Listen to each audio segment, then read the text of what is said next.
গাড়ি চালানোর জন্য প্রথমে গাড়ি স্টার্ট করতে হবে। স্টার্ট করার আগে আমাদের একটা বিষয় জানতে হবে, সেটা হচ্ছে এখানে 4টি অপশন রয়েছে। একটা হচ্ছে লক, যখন আপনি চাবিটি লক রাখবেন আপনার গাড়ি লক হবে। এরপর এসিসি, যখন এই অপশন রাখবেন তখন আপনি চাইলে মোবাইলে সার্চ করতে পারবেন অথবা চাইলে গাড়ি থেকে গান শুনতে পারবেন। এরপর হচ্ছে অন, যখন চাবিটি অন রাখবেন তখন আপনার গাড়ির যেখানে যেখানে পাওয়ার যাওয়া প্রয়োজন সবখানে পাওয়ার থাকবে। যখন চাবিটি স্টার্ট আনবেন তখন গাড়ি স্টার্ট হয়ে যাবে। স্টার্ট হওয়ার সাথে সাথে চাবিটি ছেড়ে দিতে হবে। তো এখন গাড়ি স্টার্ট করব। এখন এসিতে, এখন এখানে পাওয়ার আছে, আপনি চাইলে মোবাইলে সার্চ করতে পারবেন অথবা গান শুনতে পারবেন, কিন্তু এখানে মিটার পাওয়ার নেই। যখন আরেকবার ঘোরাবো, এখন এখানে পাওয়ার চলে আসছে, এখন গাড়ির সবখানে পাওয়ার রয়েছে। এরপর চাবিটা যখন আরেকবার ঘোরাবো স্টার্ট হয়ে গেছে। এরপর এখানে দুটো প্যাডেল রয়েছে, একটা হচ্ছে অ্যাক্সেলারেটর আর একটা হচ্ছে ব্রেক। আপনি যখন গাড়ি গিয়ার শিফট করবেন ওই সময় প্রথম ব্রেকে পা দিবেন, এরপর গিয়ার শিফট করবেন। এরপর যখন আপনি ব্রেকটা পাটা সরাবেন তখন গাড়িটি আস্তে আস্তে চলতে থাকবেন। আর যখন আপনি এদিকে অ্যাক্সেলারেটর চাপ দেবেন, আস্তে আস্তে চাপ দেবেন, তখন গাড়ির স্পিড বাড়তেই থাকবে। এভাবে আপনি আস্তে আস্তে চাপ দেবেন। এভাবে যখন ব্রেক করবেন তখন আপনি আস্তে আস্তে এভাবে ব্রেক করবেন। এখন গাড়ি গিয়ার শিফট করবো, সেজন্য প্রথম ব্রেকে পা দিতে হবে, এরপরে গিয়ে ডিতে শিফট করতে হবে আমি যদি সামনে দিয়ে গাড়ি চালাই। এবং এখানে অনেকগুলো অপশন রয়েছে। এই গাড়ি হচ্ছে অটোমেটিক গিয়ারের গাড়ি। আপনি যখন অটোমেটিক গিয়ার গাড়ির সামনে দিকে চালাবেন অবশ্যই গিয়ার লিভার ডিতে রাখবেন। ডি মানে হচ্ছে অটো ড্রাইভ। এরপর এখানে রয়েছে পি, পি মানে হচ্ছে পার্কিং। যখন আপনার গাড়িটি কোথাও পার্কিং করবেন, আমি এই জায়গাতে গাড়ি পার্কিং করছি সেজন্য আমি গিয়ার লিভার পিতে রাখছি। এরপর হচ্ছে আর, আপনার হচ্ছে রিভার্স। আপনি যখন গাড়ি পিছন দিকে চালাবেন তখন গিয়ার লিভার আরে রাখবেন। এরপর হচ্ছে এন, এন মানে হচ্ছে নিউট্রাল। আপনি যখন গাড়িটি নিউট্রাল করবেন তখন গিয়ার লিভার এনে রাখবেন। সাধারণত আপনি নিউট্রাল কখন করবেন, সেটা হচ্ছে আপনি যখন গাড়িটি বন্ধ করবেন, বন্ধ করার আগে প্রথম গাড়িটি নিউট্রাল করবেন, এরপর পার্কিং ব্রেক ব্যবহার করবেন, এরপর গিয়ার লিভার পিতে শিফট করবেন। সেটা আমাদের একটু পরে দেখাবো। এরপর হচ্ছে ডি, ডি মানে হচ্ছে অটো ড্রাইভ। এরপর হচ্ছে এস, এস মানে হচ্ছে স্পোর্ট মোডস। এটা কিছু কিছু গাড়ি দেখা যায় 4 থাকে, বা কিছু কিছু গাড়ি দেখা যায় ডির পাশে 3 থাকে, বা অন্য অপশন থাকতে পারে, ওডি থাকতে পারে। যদিও ডির পাশে যে অপশনগুলো থাকে এগুলো তেমন একটা ইউজ করা হয় না, আপনি চাইলে ইউজ করতে পারেন। এরপর হচ্ছে বি, বি মানে হচ্ছে ইঞ্জিন ব্রেকিং বা ফার্স্ট গিয়ার। কিছু কিছু গাড়ি দেখা যায় এখানে এল থাকে, এল মানে হচ্ছে লো গিয়ার বা ফার্স্ট গিয়ার। এটা হচ্ছে ফার্স্ট গিয়ার। যখন আপনি উঁচু অথবা নিচু জায়গাতে গাড়ি চালাবেন তখন আপনি চাইলে বি গিয়ার শিফট করতে পারেন। সাধারণত আপনি যখন ভালো রাস্তায় গাড়ি চালাবেন তখন শুধুমাত্র ডিতে রেখে গাড়ি চালাবেন। যখন আপনার গাড়ি বেশি শক্তি প্রয়োজন হবে তখন আপনি বি গিয়ার ইউজ করতে পারেন। এরপর হচ্ছে হ্যান্ড পার্কিং ব্রেক। এই ব্রেকটি কীভাবে ইউজ করবেন, এটা আপনি যখন এঙ্গেজ করবেন, এই মুহূর্তে এঙ্গেজ রয়েছে, আর যখন রিলিজ করবেন এভাবে চেপে ধরে এটা চাপ দিয়ে এভাবে রিলিজ করবেন। আর যখন এঙ্গেজ করবেন উপর দিয়ে টান দিলে হবে। এভাবে কিছু কিছু গাড়িতে পার্কিং ব্রেক এখানে থাকবে, পার এখানে বাম্পার পাশে।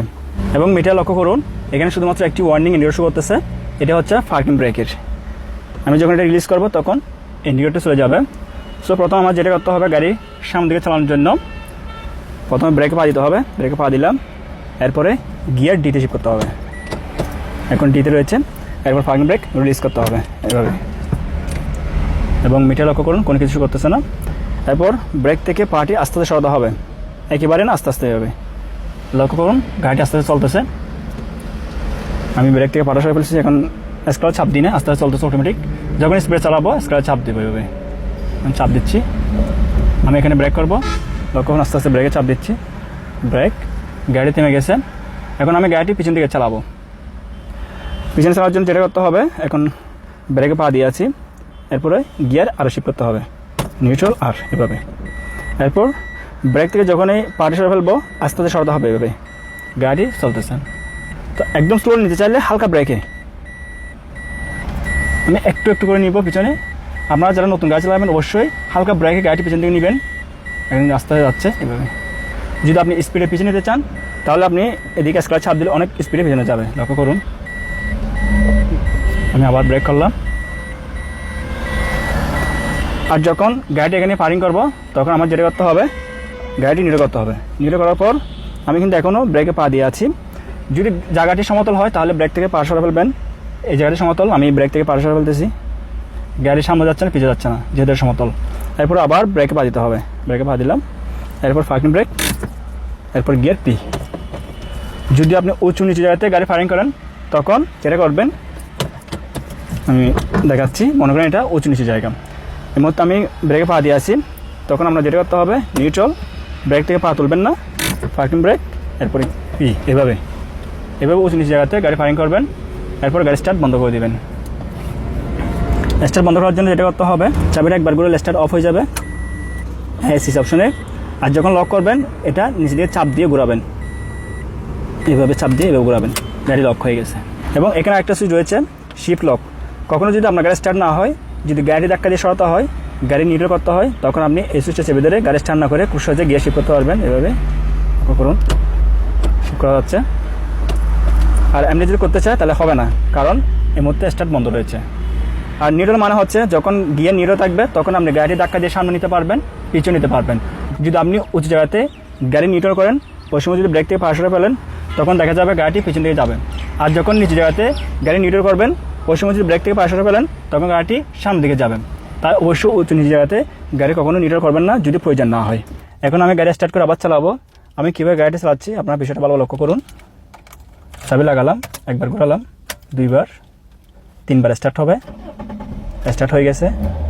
যদি আপনার গাড়িটি গ্যাসে চলে তাহলে এখানে যে স্ক্রাডার রয়েছে এখানে হালকা একটা চাপ দিবেন। আশা করি আপনারা বিষয়টা লক্ষ্য করছেন। এরপরে গিয়ার শিফট করতে হবে।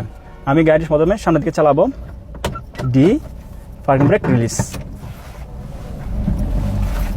আমি গাড়িটা এখানে ঘোরাবো। এখানে ঘোরানোর জন্য গাড়িটা এখন আবার একটু পিছনে নিতে হবে। ব্রেক করলাম, যখন থেমে যাবে তখন গিয়ার আর। এখন পিছিয়ে যাচ্ছে, স্ক্রাডার চাপ দিয়ে একটু স্পিড নিচ্ছি। এখানে ব্রেক করলাম, আবার সামনের দিকে চালাবো এভাবে ডিতে। আপনি যখন নতুন গাড়ি চালাবেন তখন হয়তো আপনার গিয়ার শিফট করতে এখানে একটু তাকিয়ে করতে হতে পারে, সেটা সমস্যা নেই। যখন আপনি ভালো গাড়ি চালাতে পারবেন তখন আপনাকে এখানে দেখতে হবে না। আমার গাড়ির গ্যাস চলে গেছে, এখন আমি তেলে চালাবো। এখানে সুইচটা ক্লিক করলাম, এখন তেলের শিফট হয়ে গেছে এবং গাড়ির ভিতরে অনেক গরম, এসি অন করতে হবে। এসি অন করলাম। সো এই মুহূর্তে আমার গাড়ির স্পিড প্রায় 50। আমি স্পিড বাড়াবো।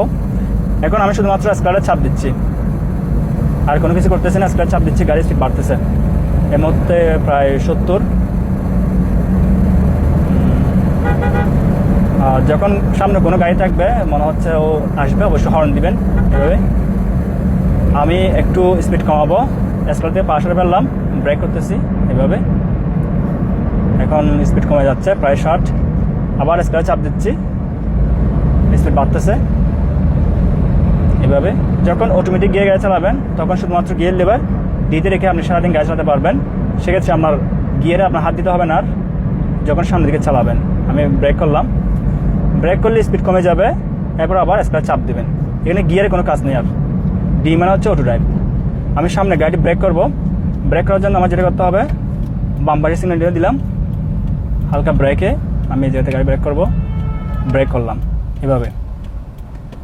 আমি গিয়ার শিফট করি না, এখনও ডিতে আছে। কোনো কাজ যদি আপনি ব্রেক করে দাঁড় করান, এভাবে দাঁড় করাবেন। যখন আবার গাড়িটি রানিং করবেন, আমি ডান দিকে যাব, অবশ্যই ডান পাশে লুকিং মিরর দেখবেন এভাবে। আমি কিন্তু গিয়ার শিফট করি নাই। আপনি যখন গাড়ি চালাবেন অবশ্যই রিল্যাক্স মোডে গাড়ি চালাবেন, তাড়াহুড়া করবেন না, আস্তে আস্তে গাড়ি চালাবেন। যখন আপনি নতুন গাড়ি চালাবেন অবশ্যই স্পিড একটু কম রাখবেন।